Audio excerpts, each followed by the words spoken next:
Something unexpected just unfolded on live TV, and you can actually see the moment the interview starts slipping out of control. Before we dive into the full story, comment where you're watching from, and don't forget to like and subscribe so you don't miss the next one. So here's the setup. Katie Pavlich sits down with a No Kings protest organizer, likely expecting a routine exchange.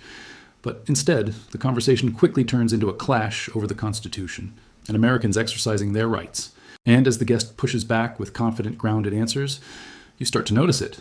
Those moments where she looks caught off guard, slightly flustered, trying to regain control of the interview.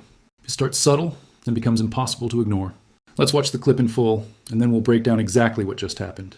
Joining us now is Ezra Levin, co-executive director of Indivisible and one of the organizers behind the No Kings protests. Ezra, great to see you. Thanks for coming on tonight. I appreciate it. Great to be talking, Katie. Thank you. So first of all, let's start off with the name of these protests, No Kings. Here in America, we don't have kings. We have presidents elected by the people. So what's up with that title? Yeah, look, I agree. We should just have presidents. And you can disagree with presidents. I disagree with plenty of presidents of both parties. But what we don't accept in America are rulers who try to trample on our constitutional rights. I think one of the beautiful things about tomorrow is this is Americans standing up in blue states, in red states, in purple states, in rural areas, in urban areas, in just about every nook and cranny of this country. 95% of Americans are within about an hour of their local No Kings protests. And what they're doing, Katie, is exercising their First Amendment rights. What a thing to celebrate in this country, that we have First Amendment rights that we can actually exercise. Yeah, the First Amendment's great. And in a country without a king, we actually have the First Amendment and can go exercise our rights appropriately. If it's not about having actual king, as we can agree on, but about policies implemented by our president, where were the No Kings protests, for example, when the COVID-19 vaccine mandate was issued by the Biden administration, one that forced Americans to take the vaccine under duress or to lose their jobs? Many people were fired until the Supreme Court struck it down. Didn't see you guys out there during that administration.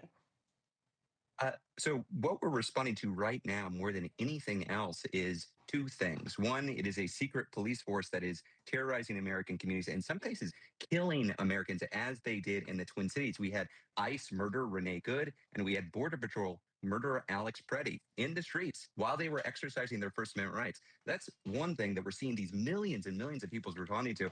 And the second thing that's driving a lot of turnout right now is this unpopular, illegal, unconstitutional war with Iran that Trump picked, even though members of his own party didn't want it. Certainly independents and Democrats don't want it. And everybody wants it to end because it's driving up our prices and costing Americans just billions of dollars. That's something that somebody other than a president does. That's something that an authoritarian tries to do. Go over the Constitution to pick fights with foreign countries that his own constituents don't want. Well, to be fair, I mean, Iran has been picking a fight with the United States for 47 years. They've killed thousands of Americans. They fund Hezbollah, which of course was it's the largest terrorist organization in the world, killed more Americans before 9/11 than any other terrorist organization in the entire globe. You had October 7th, where dozens of Americans were murdered by Hamas, which is funded by Iran. Missiles shot at bases all over the Middle East, trying to kill American soldiers. So that's why the president is taking this on. Also, they're trying to get a nuclear weapon, and of course hold the entire Middle East hostage. But I want to ask you this about what you said about the so-called secret police. I assume you're talking about immigration customs enforcement. Your group is all about making sure that you can take on ICE. You have ICE out rallies as well. I understand the issues with Alex Preddy and Renee Good. There are ongoing investigations with what happened there. But generally speaking, when it comes to immigration and customs enforcement, we've talked to the father the father of a young woman named Katie last night, whose daughter was killed by an illegal alien inside the country. Sheridan Gorman is a Loyola University student who was murdered by a Venezuelan illegal alien in the country who had been arrested before, let out by Chicago. The list goes on and on. 70 Minter in Virginia, again, murdered at a bus stop by an illegal alien. So do you think we shouldn't have any immigration and customs enforcement inside the country to make sure that violent illegal criminals are not murdering Americans in the streets?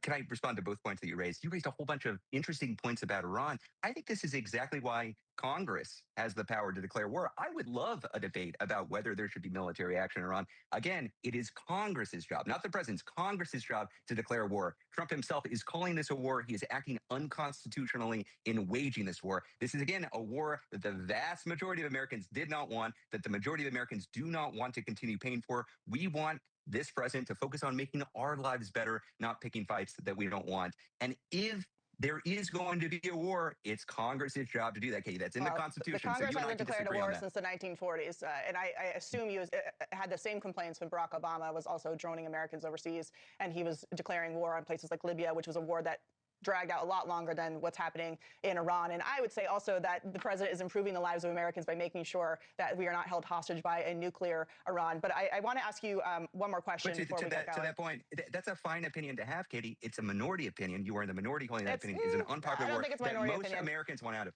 That's just according to objective polling. You can have your own opinions. But unfortunately, the facts don't care about your opinion, Katie. Let's stick to the facts. The facts are exactly what I just talked about. But before you go, I just want to ask you this question. You talked a whole lot about how Chuck Schumer is a weak leader. There's been a lot of talk about how the Democratic Party is now shifting to the left. You're having this No Kings protest tomorrow. You want it to be the biggest protest in the history of the country. Is there anybody who's not welcome at these protests?